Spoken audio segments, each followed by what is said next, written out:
Thursday, keep reaching. We're almost there. We're almost to the end of the week. Welcome back, folks. Glad to have you with me. I don't have anything to discuss as per the norm. And so why don't we go on ahead and get ourselves into position and begin with that opening prayer. Let's not forget the United States as a whole, per the request of only one of the living former United States presidents.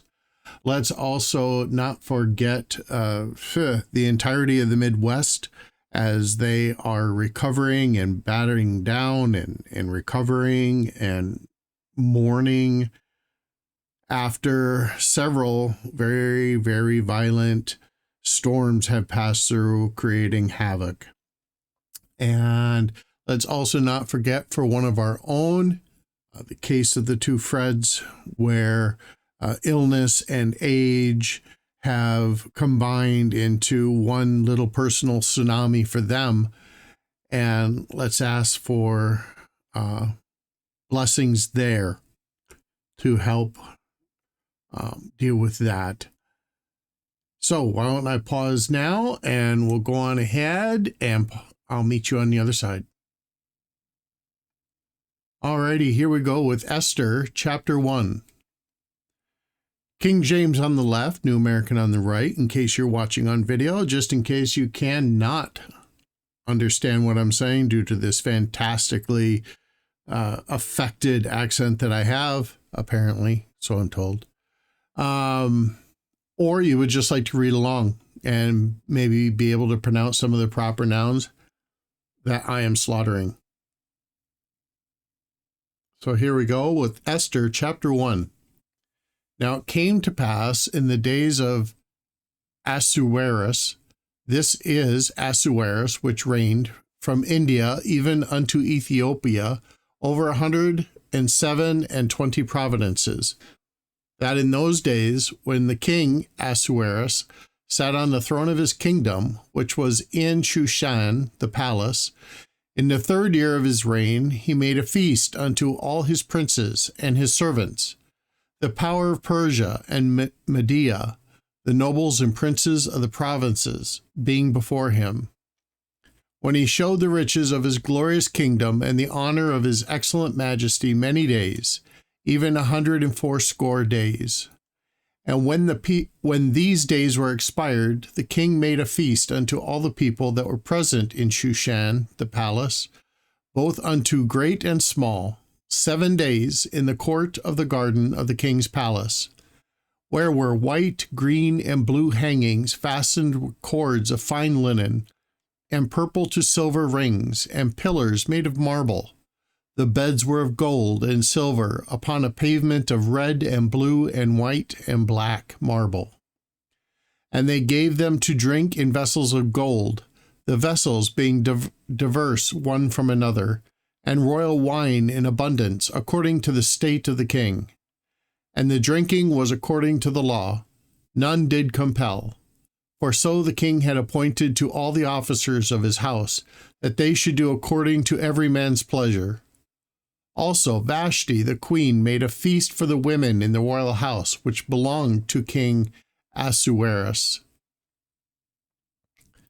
On the 7th day, when the heart of the king was merry with wine, he commanded Mehuman, Biztha, Harbona, Bigtha, and Abagatha, Zethar, and Carcas, the 7 chamberlains that served in the presence of Ahasuerus the king, to bring Vashti the queen before the king with her crown royal, to show the people and the princes her beauty, for she was fair to look on.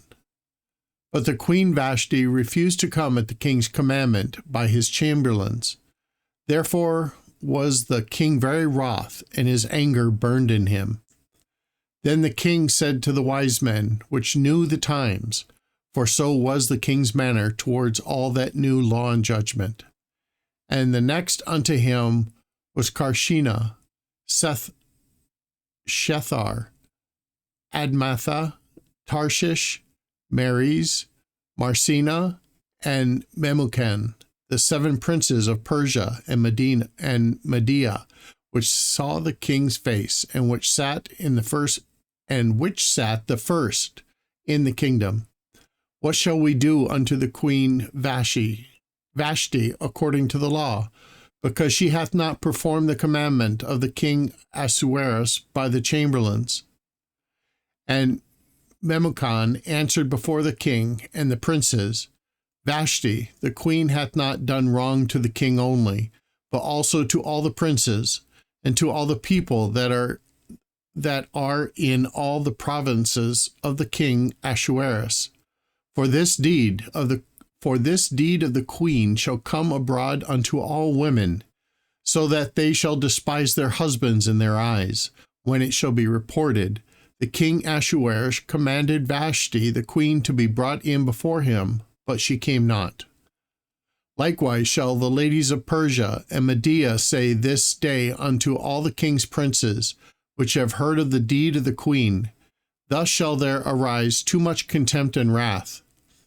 If it pleases the king, let there go a royal commandment from him, and let it be written among the laws of the Persians and of the Medes, that it not be altered, that Vashti come no more before King Ahasuerus, and let the king give her royal estate unto another that is better than she. And when the king's decree which he shall make shall be published throughout all his empire, for it is great, all the wives shall give to their husbands honor, both to great and small. And the saying pleased the king and the princes, and the king did according to the words of Memucan. For he sent letters unto all the king's provinces, unto every province, according to the writing thereof, and to every people after their language, that every man should bear rule in his own house, that it should be published according to the language of every people. Esther, chapter 2. After these things, when the wrath of the king Ahasuerus was appeased, he remembered Vashti, and what she had done, and what was decreed against her. Then said the king's servants that ministered unto him, Let there be fair young virgins sought for the king, and let the king appoint officers in all the provinces of his kingdom, that they may gather together all the fair young virgins unto Shushan the palace, to the house of the women, unto the custody of Hedge, the king's chamberlain, keeper of the women, and let their things for purification be given them. And let the maiden which pleaseth the king be queen instead of Vashti. And the thing pleased the king, and he did so. Now in Shushan the palace there was a certain Jew, whose name was Mordecai, the son of Jair, the son of Shimi, the son of Kish, a Benjamite, who had been carried away from Jerusalem with the captivity, which had been carried away with Jeconiah, king of Judah, whom Nebuchadnezzar, the king of Babylon, had carried away. And he brought up Hadassah, that is, Esther, his uncle's daughter, for she had neither father nor mother, and the maid was fair and beautiful, whom Mordecai, when her father and mother were dead, took for his own daughter. So it came to pass, when the king's commandment and his decree was heard, and when many maidens were gathered together unto Shushan the palace, to custody of Hegai, that Esther was brought also unto the king's house, to the custody of Hegai, keeper of the women. And the maiden pleased him, and she obtained kindness of him, and he speedily gave her things for purification, with such things as belonged to her, and 7 maidens, which were meet to be given her out of the king's house.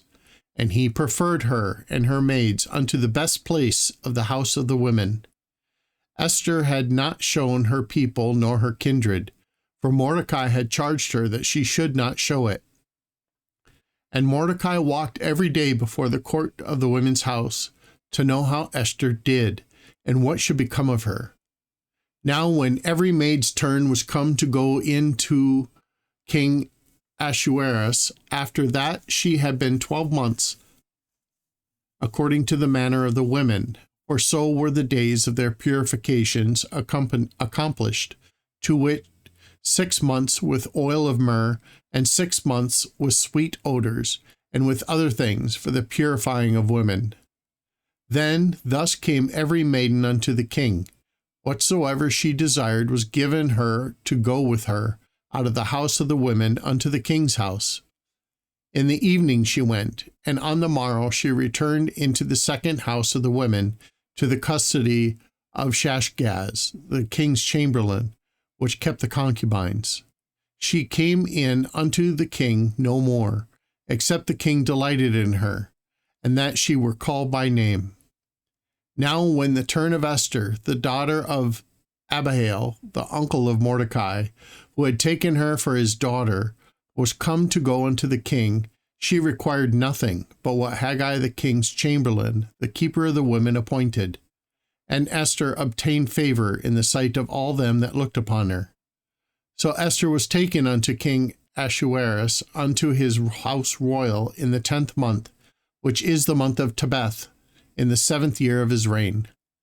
And the king loved Esther above all the women, and she obtained grace and favor in his sight, more than all the virgins, so that he set the royal crown upon her head, and made her queen instead of Vashti.